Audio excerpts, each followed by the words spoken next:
भी हमारे प्रत्याशी होंगे उसको चुनने का काम भी आप करेंगे।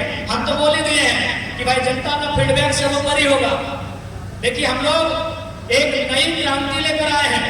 हम लोग किसी को हाथ खड़ा करके नहीं बोलेंगे कि ये है अमरेंद्र बाहुबली इसको राजा स्वीकार करिए, जनता तय करेगी।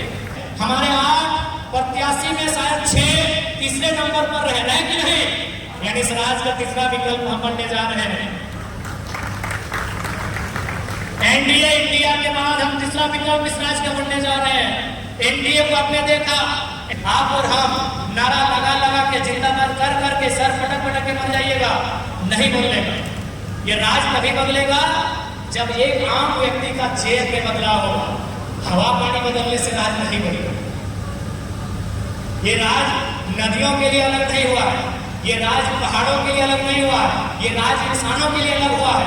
और इंसान का मतलब उसकी आर्थिक स्थिति से है। अपने तमाम साथियों से, तमाम कार्यकर्ता बंधुओं से भी यही कहना चाहेंगे कि आगामी विधानसभा का चुनाव, उसकी तैयारी आज से ही इसी क्षण से आप कर लीजिए, क्योंकि हमारे लिए समय नहीं है, उनके लिए समय होगा।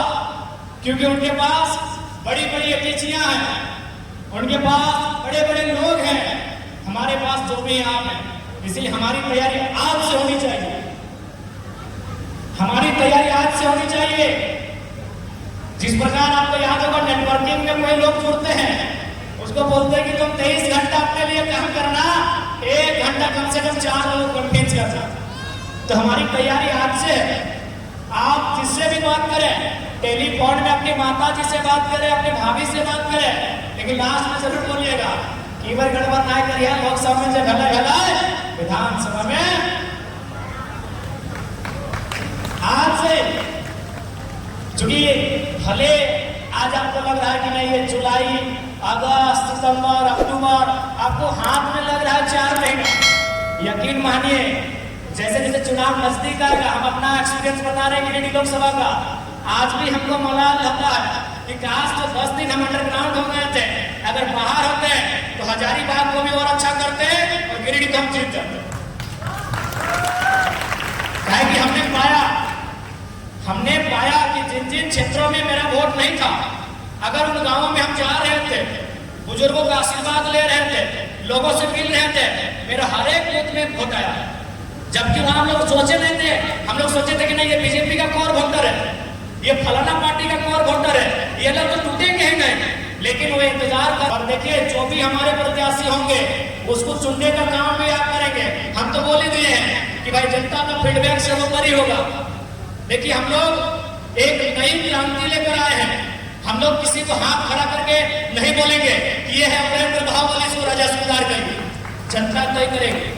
हम तो पहली बार जिस प्रकार चुनी, हमेशा जो परीक्षा में भाग लेने वाले नौजवान शिकायत करते हैं कि चपरासी बनने के लिए परीक्षा देना पड़ता है, और जो लोग मेडिकल का स्पेलिंग नहीं जानते हैं स्वास्थ्य मंत्री बन जाते हैं। तो हमने एक प्रयास किया है, हम लोग एप्लीकेशन लेंगे, एक पैटर्न में ढालेंगे, अपने प्रत्याशी को बाकायदा इंटरव्यू में भी लेके जाएंगे, उनसे सवाल जवाब भी होगा।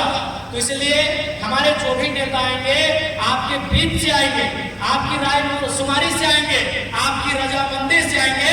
उसके बाद हम लोग घोषणा करेंगे कि रामगढ़ का प्रत्याशी ये है, बड़का गांव का प्रत्याशी ये है, और मांडू के प्रत्याशी ये है। और ध्यान रहे उस समय फिर पीछे मत चले जाइएगा, नहीं तो फिर मान के चलिए हम जीत गए। आज बगोदर के विधानसभा के जो विधायक है विनोद सिंह जी अकेले हैं, उत्कृष्ट विधायक के अवार्ड भी मिलता है, लेकिन वो क्या करेंगे, कहां पर बदलेंगे? विधायक बनने नहीं आए हैं, बनने आते तो 2 सीट पर लीड कर रहे हैं, लेकिन 90,000 एवं 70,000 विधायक बनने नहीं आए हैं, सरकार में बैठने के लिए आए हैं। इसीलिए हमारे जो प्रत्याशी भी होंगे उनको भी आपको वही प्यार देना होगा जो हमें देते हैं, वही समर्पण उनके लिए भी होना चाहिए जो समर्पण आपका हमारे लिए है, मेरे लिए है। नहीं तो विधायक बन के चले जाएंगे, 2-4 सीट हमको लगता है, और हमारा तो घर में झारखंड में डिमांड है, खाली बड़का गांव वाला लोग नहीं बोला कि यहाँ से लड़िए, तो हम तो संभव तो है नहीं हम जगह लड़ेंगे। इसलिए आज और हमें पूरा आशा है कि हम लोग पहले प्रयास में बहुत अच्छा करने जा रहे हैं। 9 से 10 सीटों में हम लोग 50,000 के आसपास वोट लेके आए हैं। मायने हैं, 1 रुपया खर्चा नहीं, आपका बूथ मैनेजमेंट नहीं, आपके पास कोई प्लानिंग नहीं, उसके बाद भी हम लोग 10 सीटों पे 50,000 वोट लेके आए हैं। मायने हैं, वो 10 सीट तो जीतेंगे, उसके बाद भी बहुत सारी सीटें जहां पर प्रत्याशी नहीं दिए थे, जहां लोगों ने ये कहा कि लोकसभा में दिल्ली देख रहे हैं, विधानसभा में हमारी ओर देखेंगे, इस बात की गारंटी है। क्योंकि आज हमारे इस राज्य के लिए ये भी हमारे लिए गर्व की बात है, हमारे 8 प्रत्याशी में शायद 6 तीसरे नंबर पर रहे हैं कि नहीं, यानी इस राज्य का तीसरा विकल्प हम बनने जा रहे हैं। एनडीए इंडिया के बाद हम तीसरा विकल्प इस राज्य का बनने जा रहे हैं। एनडीए को आपने देखा, एनडीए दिल्ली में रहकर बात करती है, इंडिया को आपने देखा, इंडिया हेमंत बाबू के परिवार की बात करती है। चंपई चाचा को रहने देते 3 महीना कम से कम, अभी तो करते हैं कि हम झारखंड की बात करते हैं।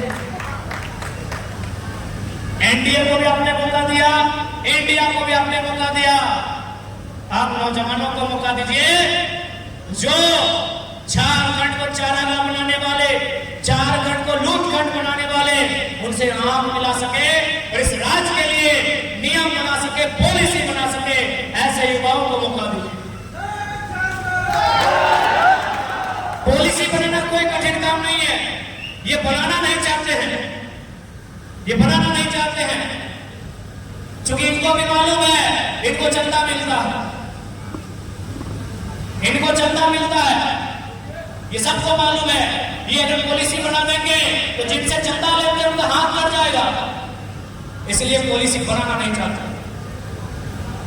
इसलिए आज तमाम राज्यवासियों से, आज के सभागार से उपस्थित जनसैलाब के बीच से पूरे राज्यवासी को मैं संदेश देना चाहूंगा कि इस बार विधानसभा का चुनाव पॉलिसी बेहतर बनाने, पॉलिसी बनाने के लिए, इस राज्य के लिए जो पॉलिसी बनाएंगे उनके लिए हो। हमने नली गली सड़क के दौर को देखा, वो काम आगे भी होगा, उस काम को मुखिया जी भी करेंगे, लेकिन इस बार विधानसभा का मुद्दा इस राज्य का मुद्दा होना चाहिए। इस बार विधानसभा का मुद्दा एक स्पष्ट, सदृढ़, मजबूत स्थानीय नीति बनाने का होना चाहिए। 24 सालों से एक स्थानीय नीति को नहीं बना पाए हैं। इस बार विधानसभा चुनाव का मुद्दा एक बढ़िया नियोजन नीति होना चाहिए। इस बार चुनाव का मुद्दा एक विस्थापन नीति और पुनर्वास आयोग का गठन होना चाहिए, ताकि जमीन देने वाले किसान, जमीन देने वाले रैया विस्थापन की मार झेलने के बाद अपने आप को अपाहिज महसूस न करे, अपने आप को बेघर महसूस न करे। तो आज इस बार का चुनाव नीति बनाने के लिए हो, और किसके लिए नीति? झारखंड के लिए, अपने परिवार के लिए। परिवार की नीति बन चुकी है, वो नीति आजसू भी मान रही है, वो नीति जेपीएम भी मान रही है और बीजेपी कांग्रेस भी मान रही है। आपको भले जानकारी नहीं है, झारखंड के गरीब छात्रों के लिए नियोजन नीति नहीं बनी है, बाकी उनके लिए नियोजन नीति बन गई है। अगर आप कांग्रेस की बात करेंगे तो देखिए बगल में नियोजन नीति, सुबोध कांत की बेटी कौन है भाई, आ गई ना, 4.5 लाख वोट ले आई ना, नेता बन गई ना, ये है नियोजन नीति नेताओं की। आइए आजसू की बात कीजिए, संसद जी सांसद, पत्नी जी बन गई विधायक, बन गई ना नियोजन नीति। हेमंत जी की बात कीजिए, मुख्यमंत्री, भाभी विधायक जानने से बन गई ना नियोजन नीति। कहां नहीं है नियोजन नीति? हजारीबाग, यशवंत सिन्हा, जयंत सिन्हा, बन गई ना नियोजन नीति। इस राज्य में, इस देश में नियोजन नीति है, लेकिन नेताओं के बेटों के लिए है, पूंजीपति के बेटों के लिए है, उनकी बेटियों के लिए है। हमें ऐसी नियोजन नीति बनानी होगी जिस राज्य के युवाओं के लिए, इस राज्य के युवाओं के लिए नियोजन नीति बने। हमें ऐसी सरकार बनानी होगी। बाकी आप इनसे बिल्कुल अपेक्षा नहीं कर सकते हैं, इनसे नहीं होगा। इसलिए नहीं होगा, जिस दिन अपने परिवार से ऊपर देखेंगे तभी हो पाएगा। तुमको बोलिए, सबसे पहले उनको बोलिए, आप अपने परिवार के जितने सदस्य को इस्तीफा क्यों कराए? अगर वो अपने परिवार से बाहर नहीं सोच पाएंगे वो कैसे इस राज्य के बारे में सोचेंगे? बिल्कुल, आप झारखंड की तो क्षेत्रीय दल है, आप उन्हीं को बोलिए। सबसे पहले जैनब साहब बोलिए कि इस बार सारा वोट आपको ही देंगे, लेकिन शर्त है बसंत सोरेन और कल्पना सोरेन को इस्तीफा दिलाइए। आप सुदेश जी से बोले इस बार सारा वोट आपको देंगे आंसू को, लेकिन शर्त है आप चौधरी जी से और मौसी जी से इस्तीफा दिलाइए। अरे भाई, दोनों दो क्षेत्रीय दल हैं, दोनों से सवाल कीजिए। क्या एक परिवार तक सीमित रखेंगे आप? सत्ता को एक परिवार तक सीमित रखेंगे?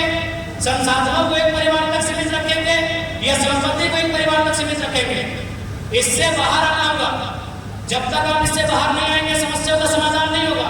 आज हमारी इकोनॉमी सेंटर पे जमा हो चुकी है, उस इकोनॉमी को सेंटर टू लेफ्ट करना होगा। लेफ्ट का मतलब आम व्यक्ति तक लेके जाना होगा। आम व्यक्ति मतलब कंपनी में 5 लाख संसद और विधायक का चंदा नहीं, उस 5 लाख में 50 नौजवानों को 10,000, 15,000, 20,000 का रोजगार मिले, इसे कहते सेंटर टू लेफ्ट। धनबाद में कंपनी आएगी हमारे पास, हमने आंदोलन करने के बाद किया था, हमें बोली कि आपको मंथली 1.25 लाख रुपया 1.5 लाख रुपया देंगे। हमने कहा नहीं चाहिए, 20 को लड़का को रखिए, उन्होंने रख लिया। हम कुछ नहीं है, ये हम अपनी आप की सुना रहे हैं। अगर ऐसा हम पूरे तमाम कंपनियों में करने लगे ना तो हमको लगता है करोड़ों रुपए मेरा महीना आएगा, और इनका आता है, इसीलिए नीति की बात नहीं कर पाते। ये मजबूर है, उनके चंदे से, उनके करोड़ रुपए से इनके ऐश्वर्य का जीवन चलता है। ये हम अपना एक्सपीरियंस बता रहे हैं। हमें धनबाद में, बोकारो में, जहां जहां आंदोलन का विषय बनता है, हर जगह ऊपर आता है, हर जगह ये ऊपर आता है कि आप लोग मैनेज हो जाइए, मैनेज हो जाइए। हम लोग कहीं 10 को, कहीं 40 को, देखिएगा पढ़िएगा अखबार में भी आप कि हम लोग 40 को, कहीं 20 को। तो भैया, जब तक ये नेता इस संपत्ति को सेंटर टू लेफ्ट ले जाने के पक्ष में नहीं रहेंगे, आप और हम नारा लगा लगा के, जिंदाबाद कर करके, सर पटक पटक के मर जाइएगा, नहीं बदलेगा। ये राज तभी बदलेगा जब एक आम व्यक्ति का चेहरे पे बदलाव होगा। हवा पानी बदलने से राज नहीं बदलेगा। ये राज नदियों के लिए अलग नहीं हुआ है, ये राज पहाड़ों के लिए अलग नहीं हुआ है, ये राज इंसानों के लिए अलग हुआ है। और इंसान का मतलब उसकी आर्थिक स्थिति से है, इंसान का मतलब उसकी आर्थिक स्थिति से है। तो इस राज्य के जो नेतृत्व करता है, जो MP MLA चुनकर जाते हैं, उनको इन आर्थिक विषयों पर चर्चा करना होगा। यदि वो आर्थिक विषयों पर चर्चा नहीं करेंगे, उनको नेतृत्व करने का अवसर मत दीजिए। अगर वो नेतृत्व करते करते आपके और उनके बीच अगर दूरी बना लिए, अंग्रेजों से भी बुरी व्यवस्था हमारे राज्य में। चलिए, अभी तो कम से कम बोल दे रहे हैं। अब अगर ऐसा होगा ना, चलिए आज से 30 साल पहले आप याद कीजिए, कोई भी नेता, कोई भी विधायक अगर आप बोलते तो अपने लठेतों से पिटवा देता था, पिटवाता था कि नहीं? फिर वो दौर आएगा। आप उनकी गलत नीतियों की आलोचना नहीं कर पाएंगे। क्यों? क्योंकि आप इकोनॉमी को और जो पावर है, जो पॉलिटिक्स का जो पावर है, उसे आप 2-4 परिवारों में सीमित कर रहे हैं। चाहे कोई पार्टी के लोग रहे, आप कुछ परिवारों तक सीमित कर रहे हैं। इसीलिए अगर देश की बात करें या राज्य की बात करें, आपको इकोनॉमी को और पॉलिटिक्स के पावर को, उसे आपको विकेंद्रीकरण करना ही होगा। अगर आप ये नहीं कर पाते हैं तो फिर आप बदलाव की गुंजाइश नहीं कर सकते।